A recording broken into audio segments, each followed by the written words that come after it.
Good morning, my beautiful people. It's time for runestone reading. So, after that crazy last one, I found my runestone. Isn't that crazy? So, it's been a great few days of craziness, hikers. My kid started his job. Try not to be a helicopter parrot. It's really freaking hard. But really, it's a good lesson for mom here. For those of you who are new to the channel or may not know this, I have two children. They're 10 months apart. Um, I had a placenta abruption with the second one because I had fallen down the stairs. I lived in a Victorian house, and I had slipped on the runner holding my 10-month-old when I was pregnant with my second son. And because I had a C-section with the first one, and it was close, because I don't do math, it was a close pregnancy. I ended up having a placenta abruption that went undiagnosed, and then by the time they took me seriously, I was bleeding internally to death, and Julian was delivered dead. So they revived him, and he had an infant stroke, and I was on the operating table for 8 hours between this world and the other world. So, to me, when I see this kid, I see a miracle. But when the rest of the world sees him, they see a disabled kid. So it was really hard to let go and, let him fly. And then yesterday, just he had to make a decision, and it was really important that he make the decision, that I not make it for him, which is what I wanted. And I didn't want to make the decision for him, but I wanted him to make the right decision. And sometimes that can be a little hard to let them make the right decision. And fortunately, where he's working, the chef that he works for, and the people who work there as well, and have been really, really good to him. And sometimes you need somebody else to communicate something, because I'm always going to be mom, so I'm like, I can't tell him, listen, you need to work. This is, you're 20 years old, and you're going to have to get a job, and you're going to have to be able to support yourself, because, mama's not going to be here forever. I mean, you'll be all right you'll be all right, but you're gonna have to work. And fortunately, the chef that works with him, Julian said he's afeared of him, because he doesn't say the word afraid.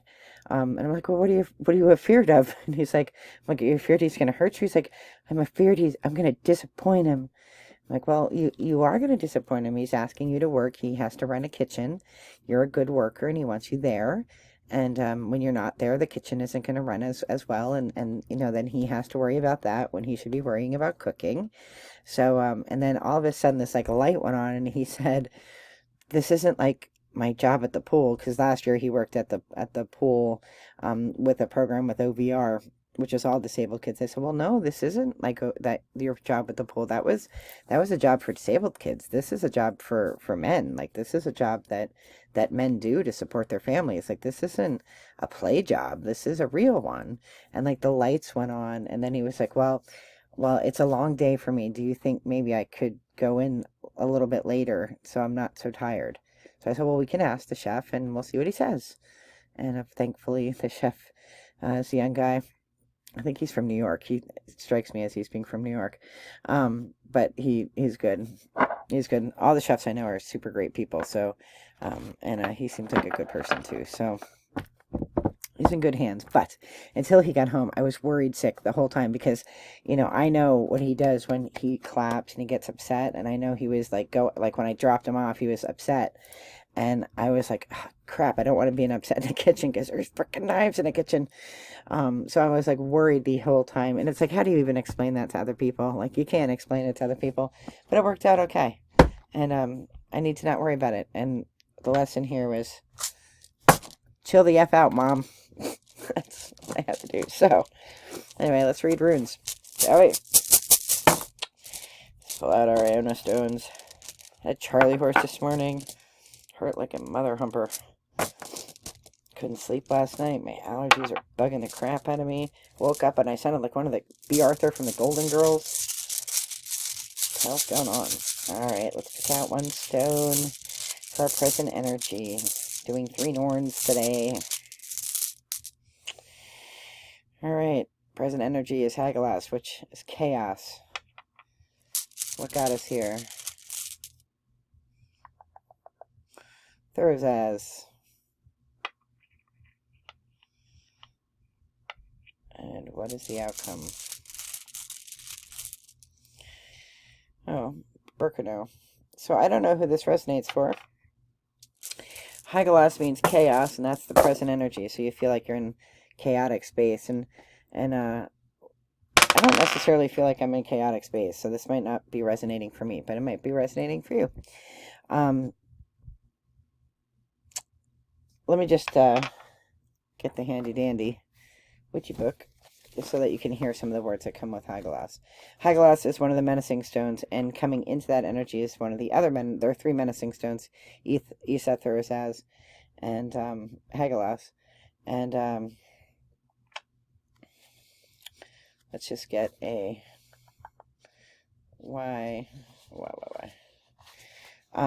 Nature, wrath, chaos, being tested, overcoming obstacles, warning, time of correction, frustrated, radical change, bad news, regression, don't cross the line, know your limitations, things that can't be changed, unavoidable cycle of life and suffering. And there's no inverted position. So somebody's going through some stuff. It's just like Charlie horse that I had this morning. And then what takes you there is Thurisaz. So again, another menacing stone. Get to it.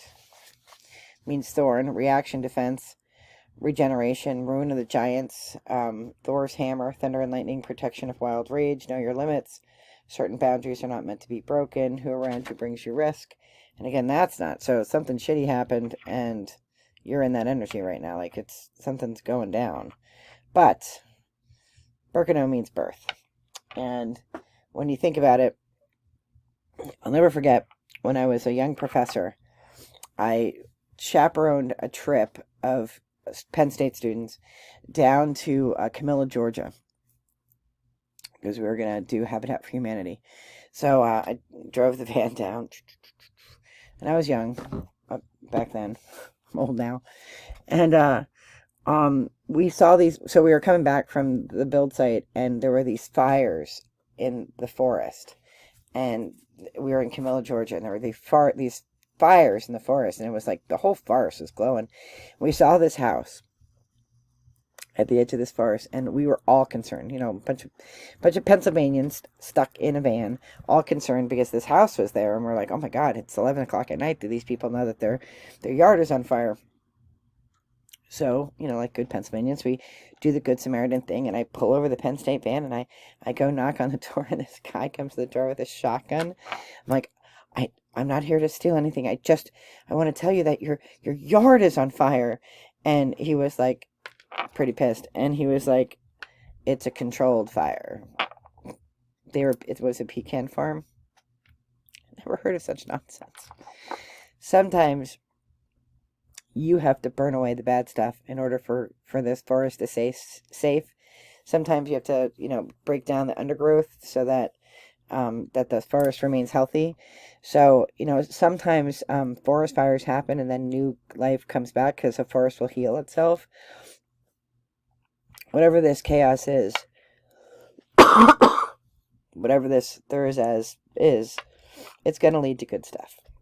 Something good is coming as a result of it. Although it's feeling like absolute crap right here. I think, like, Hagalaz might be in health. I have a cold. And it's been driving me nuts. So, but hopefully I'll be better. Maybe that's what it's about. I don't necessarily feel any resonation with this particular read. I think this is for somebody out there who's really going through something, and just encouragement that it's all good. Like, this is all for a good reason. Whatever you're going through, it's making way, clearing the brush for something good to happen. But don't take my word for it. Let's ask Spirit for some cards. I need to go fix myself a cup of mint and peppermint tea. Get rid of this cold.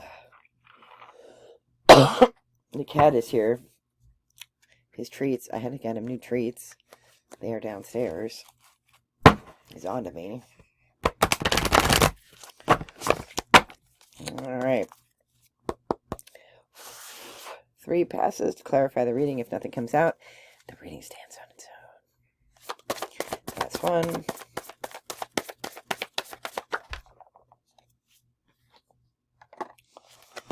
Pass 2.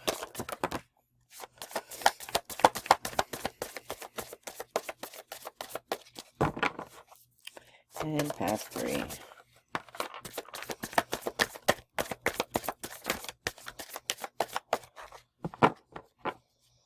Alright, what do we have? We have the Morgan, which is power, courage, and strength. Some people look at that as the death card. So, and that's, this Hagalaz is going to create chaos, and change comes from chaos. So, the maiden, innocence, love, and past. So you might not be aware that this is going on. Like, you might not be aware of this chaos. And then dream, manifestation, and be. So, like, again, that's going with that birth, that sort of birth energy, that something is going to be born out of this chaos. And then standing stones, ancestors, gateways, and sacred. So, it's funny, I was supposed to go to a place of standing stones today. Huh.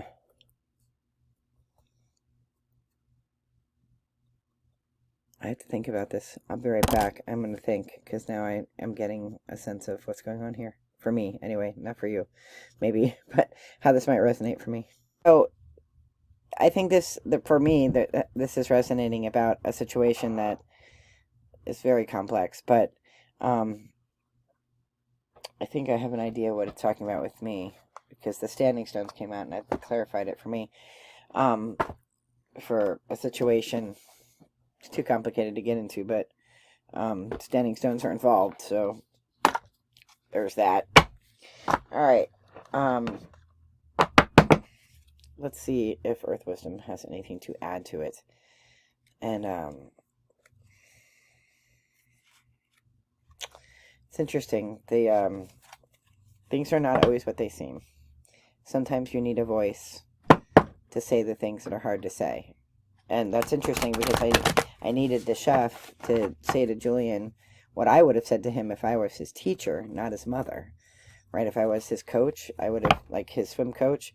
There's things that a coach can say to a kid that a mom can't say. It's not the way that it works.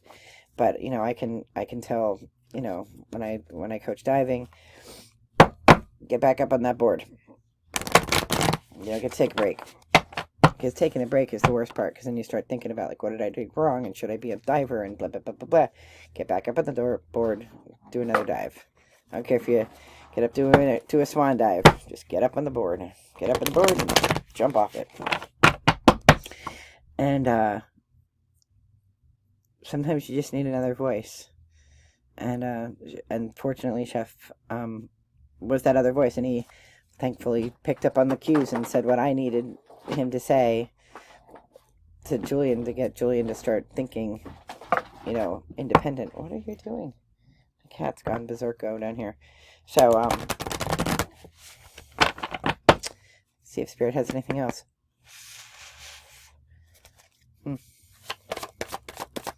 Pass 1. No, I know I don't need all those. Pass 2. And pass 3. Usually these cards are chatty. I'm going to do one more pass because I had that wonky... There. I'm going to make sure cards come out if they want to come out. Okay, we got... Nurture. And freedom.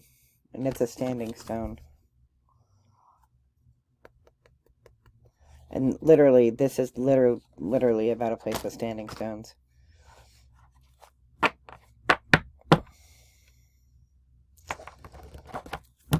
Alright, that's fascinating. That is fascinating, but some kind of chaos is happening. You may be aware of it, you may be not. You may be called to be the voice of reason within that situation, or you may be required to be the person who hears the voice of reason. Like, I recognized in the space and time yesterday that what the chef was doing from the outside world might have looked really harsh, but I knew it's exactly what needed to happen. And some of the times the best thing that we can do is step away and let let spirit do what spirit needs to do. Sometimes we're the voice for that. Sometimes we have to be the hearer or the listener. And sometimes we just have to get out of the way. And I really think that was true yesterday with my son. And in this particular situation, which is very complex and political, I don't do political well. I think most political things are nonsense. But I think that's what's going on here. So I am wishing you all the very best love. Have an amazing day. And I will catch you all tomorrow. Bye-bye.